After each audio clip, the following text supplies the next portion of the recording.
નમસ્કાર, જય માતાજી મિત્રો તમારું આજના મારા નવા એવા વ્લોગમાં સ્વાગત છે। અને મિત્રો આજે હું નાહી ધોઈને નીકળી ગયો છું ઘરેથી। અને મિત્રો આજે તમને એક એવી પવિત્ર જગ્યાના દર્શન કરવા લઈ જઈ રહ્યો છું જે જગ્યાને ગુજરાતનું મિની અમરનાથ તરીકે પણ ઓળખવામાં આવે છે।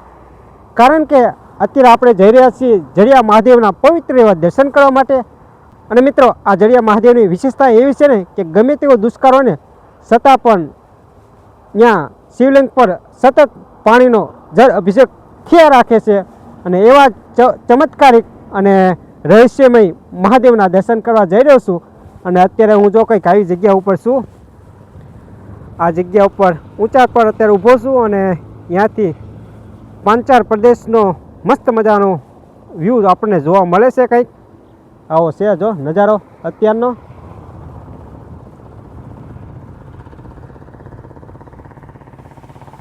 અને મિત્રો તમારે આવો જો નજારો જોવો ને તો તમારે એકવાર અવશ્ય પાંચાળ પ્રદેશમાં જડિયા મહાદેવના દર્શન કરવા માટે આવવું પડે, તો તમને આવો નજારો જોવા મળે। અને આવા જ નજારાનો આનંદ માણતા આપણે હવે જવાનું છે જડિયા મહાદેવે। તો ચાલો પહોંચીએ જડિયા મહાદેવ અને ત્યાં જઈને મળીએ। મિત્રો તો તમે પણ જો જડિયા મહાદેવે દર્શન કરવા માટે આવવા માગતા હોય ને તો તમારે ચોટીલા અથવા થાન તરફથી જડિયા મહાદેવના મંદિર તરફ આવવું પડે છે। અને મિત્રો અત્યારે જે આપણે આ રસ્તા ઉપર જઈ રહ્યા છીએ ને તે રસ્તો છે ચોટીલાથી થાન તરફ જતો રસ્તો છે। અને આ રસ્તા પરથી જ આપણે જડિયા મહાદેવ જવાનું છે।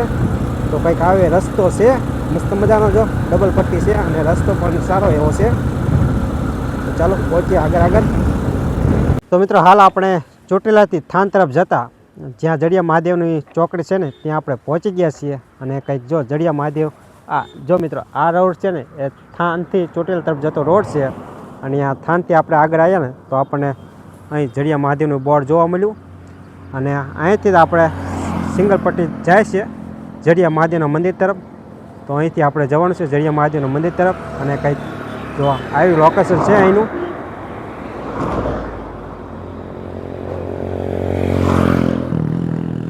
આ ચોકડી પરથી આપણે વળી જવાનું આ તરફ જે સિંગલ પટ્ટી રોડ છે ને ત્યાં। તો ચાલો હવે આપણે જડિયા મહાદેવ તરફ જઈએ।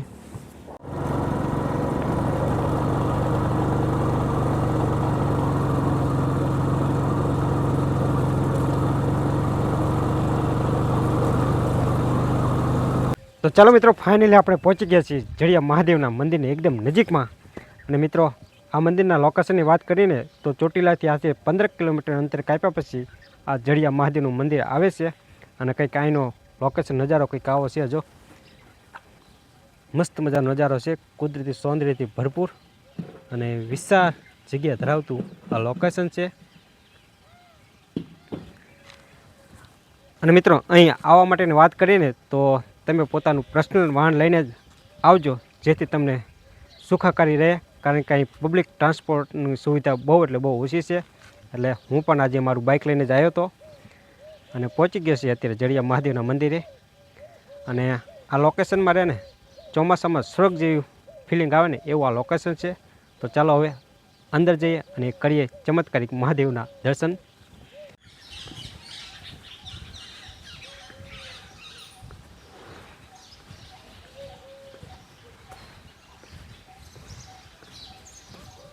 તો મિત્રો હાલ આપણે પહોંચી ગયા છીએ જડિયા મહાદેવની એકદમ નજીકમાં।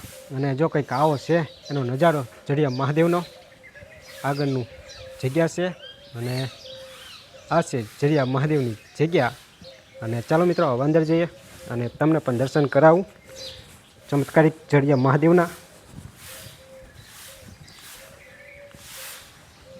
અને આ છે એ જડિયા મહાદેવની જગ્યા કે ગમે તેવો દુષ્કાળ હોય અને 12 માસ અહીં મહાદેવના શિવલિંગ પર સ્વયંભૂ પાણી ટપકતું રહે છે।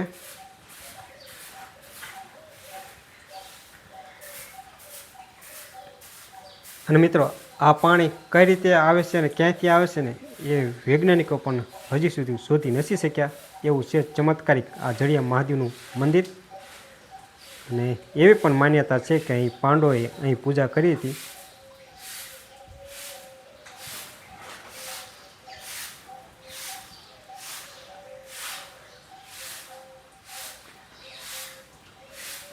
અને મિત્રો એ શિવલિંગ પર પાણી ટપકે ને એ બધું પાણી જો અહીંયા આગળ આવે છે અને ભક્તો અહીંની પ્રસાદી પણ લેતા હોય છે.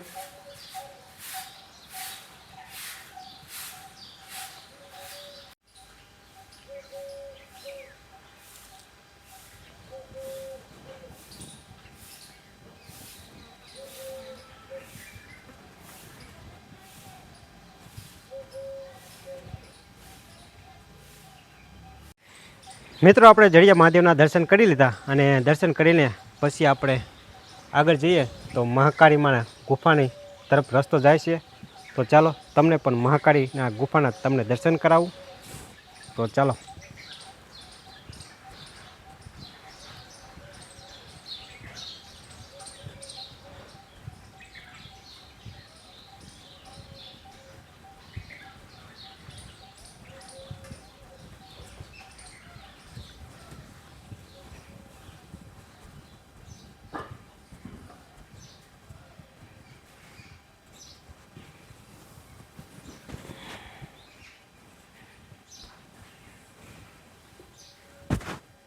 જો મિત્રો, આ છે મહાકાળીની પ્રતિષ્ઠા અને આ છે મહાકાળીમાની ગુફા.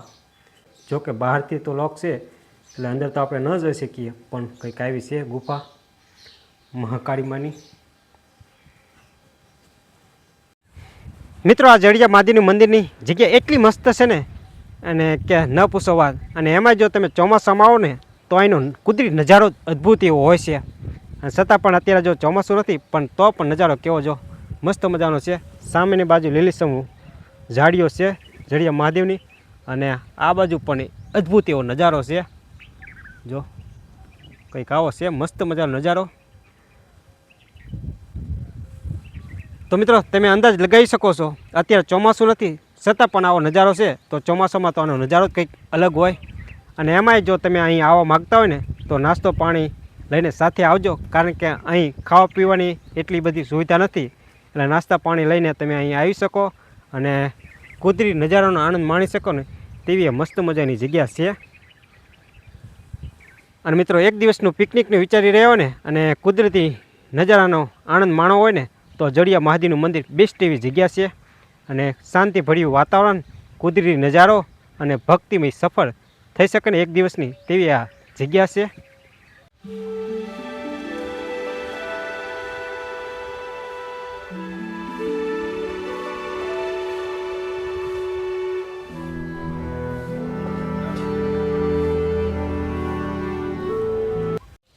તો ચાલો મિત્રો, ફાઇનલી આજે આપણે કરી લીધા જડિયા મહાદેવના પવિત્ર એવા દર્શન.